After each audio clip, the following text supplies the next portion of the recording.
I don't know sorry. Primary expenses तो हुआ कि कोई कंपनी स्टार्ट किया हो उसके हाँ, पहले का स्टार्टिंग के खर्च, टाइम पे जो हाँ उसके पहले इनकॉर्पोरेशन। का कि ठीक है हम कंपनी स्टार्ट करेंगे तो पहले रजिस्ट्रेशन करवाया, सीए को आया, कुछ पैसा दिया, ठीक है ना, कुछ अगर जगह को लिया तो उसके लिए रेंट के लिए वो एडवांस दिया, इस तरह के एक्सपेंसेस, एडवर्टीजमेंट उसके पहले हमने कर दिया कि हम कंपनी लॉन्च करेंगे, ये तरह का होता है primary expenses.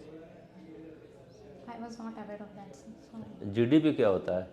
Sir, it is the total value of all the goods and services produced in a country within that boundary of the country. It's called GDP, and it represents the strength of the economy. Economy. Current account deficit, what is current account So, deficit? it is involved with the flow of currency in foreign currency in a particular country. It is said to be deficit जब inflow of currency Not like that. It is. I think it is related with export value, import value of any yes sir, country. inflow of currency और in terms of that export हमारे कम है हाँ, और import country ज़्यादा कर रही है तो वो करंट अकाउंट डेफिसिट कहलाता है। इम्पोर्ट ज़्यादा कर रहे हैं और एक्सपोर्ट कम कर रहे हैं, नहीं? Yes sir. नहीं, तब हो जाता है करंट अकाउंट डेफिसिट। तो करंट अकाउंट डेफिसिट ये सही है, फिर it is good for the economy, no sir, और it is not at all good for economy. And how it can be improved? So इसे इम्प्रूव करने के लिए हमारे डोमेस्टिक सेक्टर्स को बूस्ट करना पड़ेगा, उन्हें रिक्वायर्ड जो क्रेडिट नीड्स हैं उनकी पूरी करनी पड़ेगी। ओनली देन ही will be able to export और फिर इकोनॉमी मतलब वो एक्सपोर्ट कर पाएंगे तो ओनली देन इकोनॉमी हमारा ग्रोथ कर पाएगा। बैंक से जो है रूरल सेक्टर में क्या इकोनॉमिक बेनिफिट हो रहा है? What kind of economic benefit rural sector is getting from the bank? Sir पहले तो एम्प्लॉयमेंट वहाँ पे लगनी, जब भी कोई ब्रांच सेटअप होगा तो सबसे डायरेक्ट बेनिफिट ये होगा कि जो एक्स्ट्रा पीपल एम्प्लॉयड होंगे और दूसरा ये कि रूरल पॉपुलेशन को भी बैंकिंग फैसिलिटीज़ अवेल करने का मौका मिलेगा, जैसे विड्रॉ या डिपॉजिट्स। ऑल्सो थर्ड फीचर है कि उनको सेविंग जो पहले वो खुद के पास रखते होंगे तो अब उनको एक ऑप्शन मिला कि वो बैंक में डिपॉजिट कर सकते हैं, ऑल्सो वहाँ पे एक अर्न भी कर सकते हैं इनकम एज अ इंटरेस्ट। और सर जो गवर्नमेंट योजनाएं लाती हैं तो वहाँ पे डायरेक्ट बेनिफिट ट्रांसफ़र हम अकाउंट्स के थ्रू अवेल कर सकते हैं जो भी फार्मर्स हैं। और मोस्ट इम्पॉर्टेंट उनको जो उनके क्रेडिट नीड्स होते हैं, बेट स्मॉल इंडस्ट्री भी होंगे रूरल पॉपुलेशन में एज वेल एज फार्मर्स होंगे तो उन्हें लोन चाहिए होगा अपने रिक्वायरमेंट को पूरा करने के लिए, तो वो वहाँ पे उन्हें ईजिली मिल सकेगा। ठीक, पूछिए। Who taught you economy, Indian economy and accounts in your colleges? So my Chandra sir, he taught me economy and Which college are you from? so I am from Patna University. Acha. Acha. So you are from accounts background, no?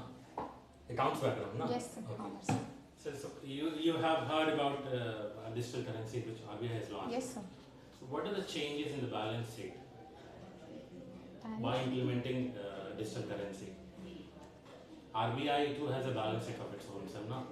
So her balance sheet में changes होते हैं, कुछ ups and downs होते हैं. So what are the changes which will come forward after introducing digital currency in the so market? I don't know about particularly like RBI के balance sheet में क्या होगा, बट हमारे इकोनॉमी में sir digitalisation promote होगा। Also हमारी economy cashless move होगी और जो कस्टमर्स हैं उनके पास चॉइसेस ऑफ ऑप्शंस होंगे लाइक पेमेंट के लिए, या तो वो कैश ऑप्ट करें या फिर नहीं, डिजिटल करेंसी। अभी कैशलेस में इंडिया सबसे आगे चल रहा है। अभी Yes. आफ्टर स्विट्जरलैंड इंडिया बहुत आगे चल रहा है और जितना जो ईयर ऑन ईयर ग्रोथ होता है, जैसे कैशलेस में पेटीएम है, हाँ, गूगल जैसे पे UPI। तो अभी है ही, ऑलरेडी है। तो why there was a need to introduce digital currency by RBI?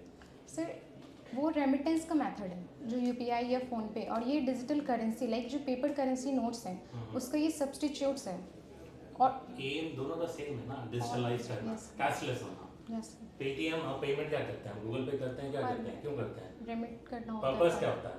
Remittance is a broader aspect, ठीक है ना? आप पर्पस क्या है, मेन पर्पस क्या है, सोल क्या है, कैशलेस इकोनॉमी, ठीक है? तो फिर पर्पस क्या था? अदर हमारे पास था ही पहले से ही, why there was a need to introduce digital currency? और उसका बैलेंस शीट में क्या चेंजेस, आरबीआई के बैलेंस शीट में क्या चेंजेस? सर इसका आइडिया नहीं आ अच्छा, रहा ठीक है। अच्छा, एक एग्जांपल ले लो कि तुम कंपनी के मैनेजर हो, आप कंपनी के मैनेजर हो किसी के, ठीक है? You bought your own car, ठीक है? तो उसके कंपनी में you had your own company, ठीक है? तो उसके कंपनी के बैलेंस शीट में क्या चेंजेस आएगा, एसेट में क्या चेंजेस आएगा? सर कार्ड परचेज करने पे हाँ, you have purchase a car, assets में हमारी ग्रोथ होगी जो कार्ड हमने परचेज किया है, ठीक है? और उसको जो You have purchased a car for your own self. You have a company on your own, ठीक है?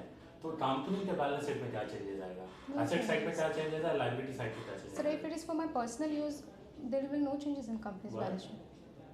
Because this not for company, मतलब वो मेरे पर्सनल यूज़ के लिए है, अच्छा इसलिए वो कंपनी का एसेट नहीं है तो हम उसे वहाँ पे शो नहीं करेंगे बैलेंस शीट में। ठीक, तो लायबिलिटीज में क्या आएगा? लाइबिलिटीज़ में सर हमारे शेयर कैपिटल होते हैं, current non current liabilities. In respect of the star owner sir कुछ नहीं है। वो चेंजेस नहीं अच्छा ठीक है, दूसरा चीज़ बताओ